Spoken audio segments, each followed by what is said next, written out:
So 2012 2024 group 4 வரைக்கும் கேட்டிருக்கக்கூடிய கொஸ்டின்ஸிலிருந்து தமிழின் தொன்மைகள் இந்த டாப்பிக்கில் கேட்ட கொஸ்டின்ஸ் மட்டும் பார்ப்போம். ஸோ ஃபஸ்ட்டு ஒரு கொஸ்டின், கூற்று சரியா தவறான்னு சொல்லி கேட்டிருக்காங்க. தமிழ் மொழியை எழுத இருவகை எழுத்துக்கள் வழக்கில் இருந்தன என அறச்சொல்லூர் கல்வெட்டு சான்றளிக்கிறதுன்னு சொல்லி கொடுத்துருக்காங்க. இக்கல்வெட்டில் தமிழ் எழுத்தும் வட்டு எழுத்தும் கலந்து எழுதப்பட்டுள்ளது. அதே மாதிரி கூற்று 3 ஒன்று பார்த்தோம்னா மெய்யை குறிக்க புள்ளிகள் பயன்படுத்தப்பட்டது. ஸோ இதில் பார்த்தோம்னா தமிழ் மொழியை எழுத இருவகை எழுத்துக்கள் வழக்கில் இருந்தது என அறச்சொல்லூர் கல்வெட்டு குறிப்பிடுகிறது. ஸோ தமிழ் மொழி எழுத இருவகை எழுத்து முறை இருந்தது, கரெக்டு தான். அதுவும் அறச்சொல்லூர் கல்வெட்டு தான் குறிப்பிடுகிறது. ஆனால் இந்த கல்வெட்டில் பார்த்தோம்னா தமிழ் எழுத்தும் வட்டெழுத்தும் கலந்து எழுதப்பட்டுள்ளது. ஸோ இது கரெக்டு. ஆனால் மெய்யை குறிக்க புள்ளிகள் பயன்படுத்தப்பட்டது என்பது தப்பு. ஸோ அறச்சொல்லூர் கல்வெட்டில் மெய்யை குறிக்க புள்ளிகள் பயன்படுத்தப்படலை.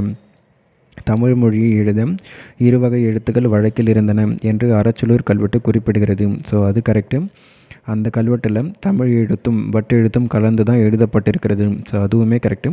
ஆனால் மெய்யை குறிக்க புள்ளிகள் பயன்படுத்தப்படவில்லை. ஸோ இங்கே பயன்படுத்தப்பட்டதுன்னு சொல்லி கொடுத்துருக்காங்க, அது தப்பு. ஸோ அப்போ கூற்று 1, 2 மட்டும்தான் கரெக்டு. 3வது தப்பு.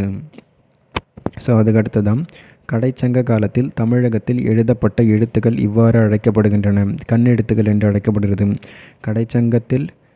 கடைச்சங்க காலத்தில் தமிழகத்தில் பயன்படுத்தப்பட்ட ஒரு எழுத்து முறை எதுனா அந்த கண்ணெழுத்துக்கள் தான் பயன்படுத்தப்பட்டிருக்கும்.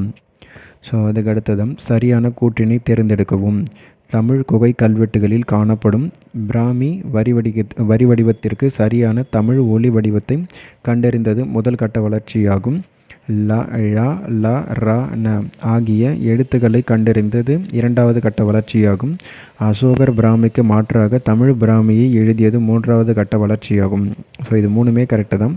ஸோ தமிழ் குகை கல்வெட்டுகளில் காணப்படும் இந்த பிராமி வரி வடிவத்திற்கு சரியான தமிழ் ஒலி வடிவத்தை கண்டறிந்தது முதல் கட்ட வளர்ச்சி.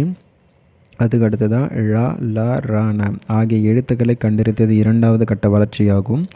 அதுக்கு அடுத்ததாக அசோகர் பிராமிக்கு மாற்றாக தமிழ் மொழியை எழுதியது மூன்றாவது கட்ட வளர்ச்சியாகும். ஸோ இது 3மே கரெக்டு தான். ஸோ அதுக்கடுத்ததாக மலையாளத்தில் தெக்கான் மலையாளம் என்றும் கோல் எழுத்து என்றும் அழைக்கப்பட்ட எழுத்து வடிவம் இதுன்னு சொல்லி கேட்டிருக்காங்க. ஸோ வட்டெழுத்து தான். மலையாளத்தில் தெக்கான் மலையாளம் என்றும் கோல் எழுத்து என்றும் அழைக்கப்பட்ட வடிவம் எதுனா எந்த எழுத்து வடிவம்னா வட்டெழுத்து தான். ஸோ வட்டெழுத்து தான் மலையாளத்தில் தெக்கான் மலையாளம் என்றும் கோல் எழுத்து என்றும் அழைக்கப்பட்டது. அதுக்கு அடுத்ததாக நமோனாம் எழுத்து என்றழைக்கப்படும் பழமையான எழுத்து எழுதுனா வட்டெழுத்தாகும். ஸோ நமோனாம் எழுத்து என்றழைக்கப்படும் பழமையான எழுத்து எழுதுனா வட்டெழுத்து. ஸோ இந்த வட்டு எழுத்து தான் நமோனா எழுத்து என்று அழைக்கப்படுகிறது. ஸோ அதுக்கு அடுத்ததாக, தெலுங்கு மொழியில் தோன்றிய மிக தொன்மையான கல்வெட்டு கிடைத்த பகுதி எங்கன்னா ரேநாடு. ஸோ அந்த ரேநாடு என்ற ஒரு பகுதியில் தான் தெலுங்கு மொழியிலே மிக தொன்மையான கல்வெட்டு என்பது கண்டுபிடிக்கப்பட்டிருக்கும்.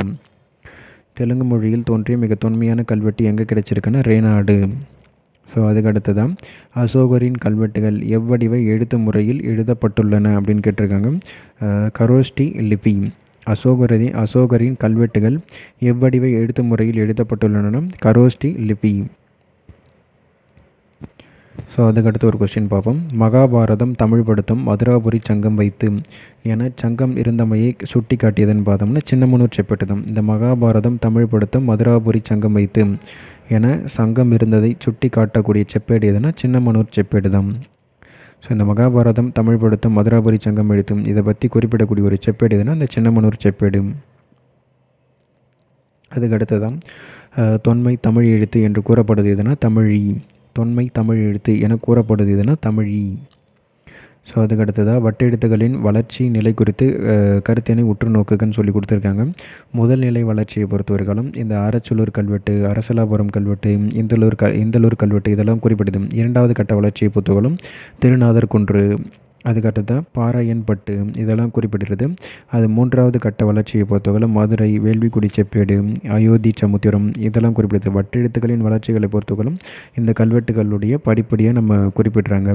ஸோ முதல் நிலை வளர்ச்சியை பொறுத்தவரை அந்த அறச்சொல்லூர், அரசலாபுரம், இந்தலூர். வட்டெழுத்துக்கள் இரண்டாவது நிலை வளர்ச்சியை பொறுத்தவரைக்கும் திருநாதர் குன்று, பாறையன்பட்டு ஸோ இங்கெல்லாம் கண்டெடுக்கப்பட்டிருக்கு. மூன்றாவது கட்ட வளர்ச்சியை பொறுத்தவரைக்கும் மதுரை, வேள்விக்குடி செப்பேடு, அதுக்கப்புறமா சமுத்திரம் ஸோ இங்கெல்லாம் கண்டெடுக்கப்பட்டிருக்கிறது. ஸோ அவ்வளோதான். நம்ம தமிழின் தொன்மையில் இருக்கக்கூடிய டாபிக்ஸில் இருக்கக்கூடிய கொஸ்டின்ஸ் எல்லாம் பார்த்து முடிச்சாச்சு. ஸோ அடுத்ததாக திராவிட மொழிகள் இருக்கக்கூடிய கொஸ்டின்ஸ் மட்டும் பார்ப்போம்.